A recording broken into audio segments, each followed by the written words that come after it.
আসসালামু আলাইকুম। Doctor Mohammad Tanvir Ahmed, graduate natural medicine and surgery.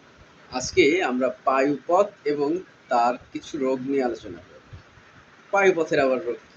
পায়ুপথের রোগ তো একটাই, পাইলস।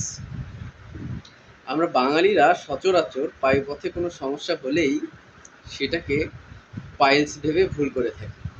কিন্তু আসলে মোটেও বিষয়টা এমন না। পায়ুপথে শুধুমাত্র এক ধরনের রোগ হয়, বিষয়টা এরকম নয়। আসুন আমরা দেখি পায়ুপথে কি কি ধরনের রোগগুলো হতে পারে। নাম্বার 1, সেখানে পাইলস হতে পারে। পাইলসটা কি?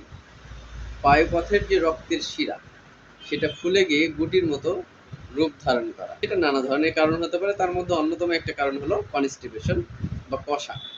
এছাড়াও পায়ুপথে অথবা পায়ুপথের আশেপাশে আরেকটা অন্যতম যে রোগটা হয় সেটা হচ্ছে ফিস্টুলা।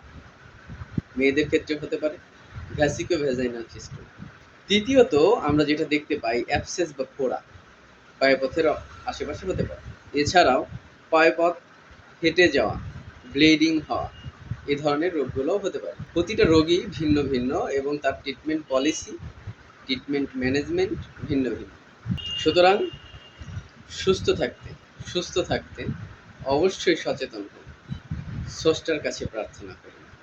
রাসায়নিক কেমিক্যাল নির্ভর খাবার যেমন পরিহার করবেন এবং যথাসম্ভব রাসায়নিক কেমিক্যাল নির্ভর ঔষধ পরিহার করুন। সুস্থ থাকুন, সুন্দর থাকুন।